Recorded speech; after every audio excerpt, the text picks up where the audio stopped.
Bangladesh premier লিগের BPL এর নবাগত দল সিলেট টাইটান্স তারা এরই মধ্যে দেশি ক্রিকেটারদের মধ্যে মেহেদী হাসান মিরাজ ও নাসুম আহমেদকে সরাসরি দলে ভিড়িয়েছে। ড্রাফটের আগে সরাসরি চুক্তিতে তাদের দুজনকে দলে নিয়েছে সিলেট টাইটান্স, তবে বিদেশি কোনো ক্রিকেটারকে তারা নিচ্ছে না, তা নিয়েছিল ধোঁয়াশা।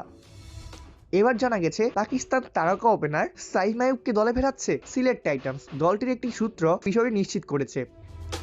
এদিকে দলটির কোচিং প্যানেলেও থাকছে একাধিক চমক। বিপিএল এর প্রথমবারের মতো কোচিং করাতে দেখা যাবে ইমরুল কায়েসকে। তিনি দলটির ব্যাটিং কোচের দায়িত্ব নিচ্ছেন বলে নিশ্চিত করেছে একটি বিশ্বস্ত সূত্র। পাশাপাশি বোলিং কোচ হিসেবে আলোচনা চলছে সৈয়দ রাসেলের সঙ্গে। বাংলাদেশের সাবেক এই পেসার ছিলেন সিলেটি স্ট্রাইকার্সের বোলিং কোচের দায়িত্বেও। ফিল্ডিং কোচ হিসেবে দেখা যেতে পারে কেমসোলে রবকে। দলটির প্রত্যেক কোচের সঙ্গে আলোচনা প্রায় চূড়ান্ত পর্যায়ে, তবে এখনো তাদের ব্যাপারে কিছু নিশ্চিত করেনি ফ্রাঞ্চাইজির পক্ষ থেকে।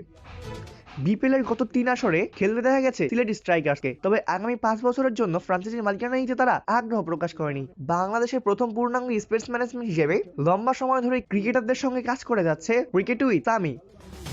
বিপিএল এর গত আসরের সময় জানিয়েছিলেন তারা টুর্নামেন্টে দল নিতে চায়। গত মাসে বিসিবি যখন আগ্রহী ফ্রাঞ্চাইজির জন্য দরপত্র আহ্বান করে তখন আবেদনপত্র জমা দেয় প্রতিষ্ঠানটি। প্রাথমিক যাচাই বাছাই মূল্যায়নের পর অর্থনৈতিক স্বচ্ছতা এবং অন্যান্য বিষয়ে কোনো অভিযোগ না থাকায় সিলেটের মালিকানা পায় ক্রিকেট উইথ সামি। আগামী 17 নভেম্বর বিপিএল এর প্লেয়ার্স ড্রাফট অনুষ্ঠিত হবে। ড্রাফটের আগেই সরাসরি চুক্তিতে দুজন ক্রিকেটারকে দলে নিয়েছে ফ্রাঞ্চাইজিটি, যেখানে মিরাজের সঙ্গে রয়েছেন স্পিনার নাসুম আহমেদও। দলটির অধিনায়ক হিসেবে দেখা যেতে পারে মিরাজকে। গত আসরে খুলনার হয়ে ব্যাটিংয়ে 335 রান করা মিরাজ বোলিংয়ে নিয়েছিলেন 13টি উইকেট। এমন পারফরম্যান্সের পর হয়েছিলেন টুর্নামেন্টের সেরা ক্রিকেটার। যদিও বাংলাদেশের টি-20 দলে সেভাবে মিরাজ জায়গা করতে পারছেন না, তবে বাংলাদেশের টি-20 দলের নিয়মিত সদস্য নাসুম আহমেদ। গত বিপিএল এ খুলনার হয়ে 13 উইকেট নিয়েছিলেন তিনিও।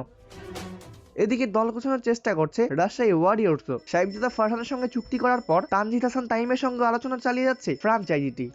অপূর্ব দাস, প্লেভাস নিউজ।